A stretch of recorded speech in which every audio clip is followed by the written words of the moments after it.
C'est une région qui est assez jeune, qui est sur une surface qui est assez intéressante de 6,48% du territoire national, pour une population de 1,2 de la population nationale, ce qui fait que nous avons beaucoup d'espace.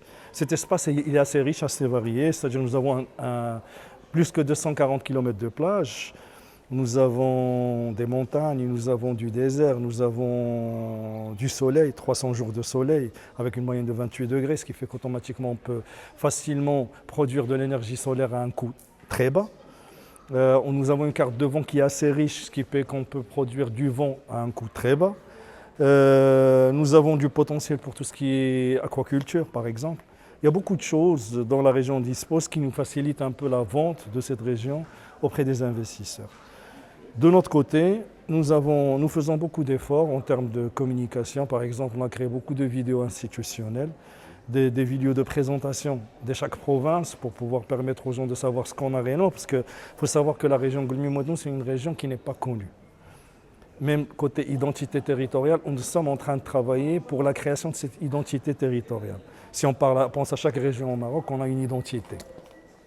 Par contre, pour la région Goulmi-Moadnoun, c'est la capitale des énergies renouvelables qu'on essaie, l'effort qui se fait à travers la présidente de la région, le Wali et le Centre régional d'investissement pour créer cette image-là de la capitale des énergies renouvelables. Ce qui fait que ça, c'est dû à son potentiel justement qui est assez important. Mais ce que j'essaie de dire, c'est que le CRI, à part le fait qu'il fait des événements, qu'il participe à des événements, qu'il crée des supports de communication assez riches, il est toujours en contact avec différents investisseurs partout dans le monde, des apporteurs de projets et des éméreux d'ailleurs, des Marocains résidant à l'étranger de la région qui sont on va dire, nos ambassadeurs auprès de leur pays, qui nous permettent justement d'attirer un maximum d'investisseurs. Une fois l'investisseur est là, l'effort est fait pour lui faciliter la procédure, pour faire en sorte qu'il se dit « Tiens, je vais avoir toutes les facilités ici au Maroc, la procédure elle est simple, il y a la charte d'investissement qui m'aide pour rentabiliser, pour minimiser un peu mes charges, pourquoi je vais partir ailleurs ?»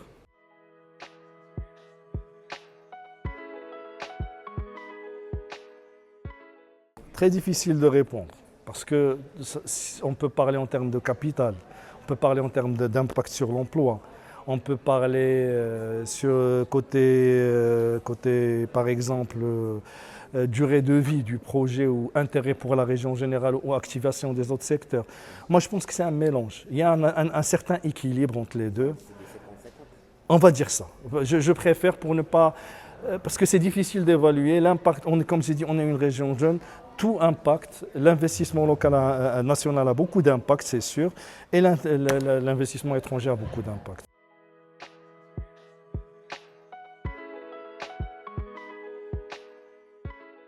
Actuellement, nous sommes sur 3 projets qui ont vu le jour à travers la nouvelle charte d'investissement et justement les facilitations qui ont été mises en place.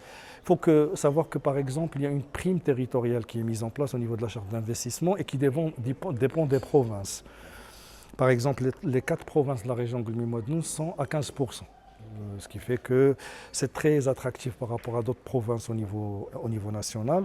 Ajoutant à ça justement qu'au niveau de la charte d'investissement, tout se fait, ou toute l'orientation est faite pour encourager les zones où il y a le moins d'investissement possible. C'est venu pour nous rendre plus forts en termes ou créer un certain équilibre entre les différentes régions du Maroc. Parce que Casablanca est toujours attractif, on est d'accord.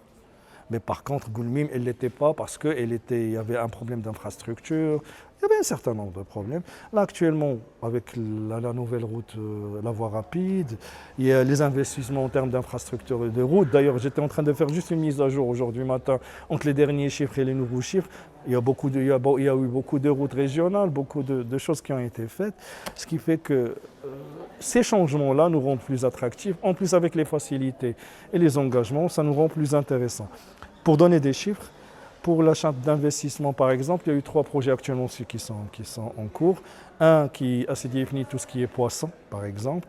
Un investissement de 180 millions de dirhams pour lequel il a eu une subvention de 19 millions de dirhams et qui va faire travailler 245 personnes. Le deuxième projet, C'est un projet par exemple de cimenterie. Je n'ai pas encore le chiffre du montant d'investissement définitif, mais il fait travailler à peu près 100 et quelques personnes.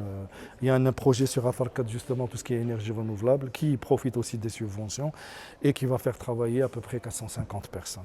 Vous voyez que là, on parle de 700-800 personnes qui vont travailler, d'accord, sur une région dont le chômage est de 21 000 personnes. Ce qui fait que ça, c'est juste les premières actions. Et d'autres sont en cours qui vont venir, des choses sont programmées. Voilà. Nous aussi, nous avons d'autres types d'investissements qui nous intéressent beaucoup et qui sont en cours. Par exemple, tout ce qui est santé. Actuellement, nous avons 2 cliniques qui se créent au niveau de la région de Goulmim et de Noun. Elle avait besoin de ça. Moi, je pense qu'il ne faut pas négliger ce genre d'investissement, parce qu'on parle toujours énergie renouvelable, mais il y a l'investissement pour le local. Nous avons un besoin en termes de santé, avec Acdital et une autre clinique qui sont en train de se faire. Écoutez, on est en train de participer justement à la couverture côté santé au niveau de la région. Voilà.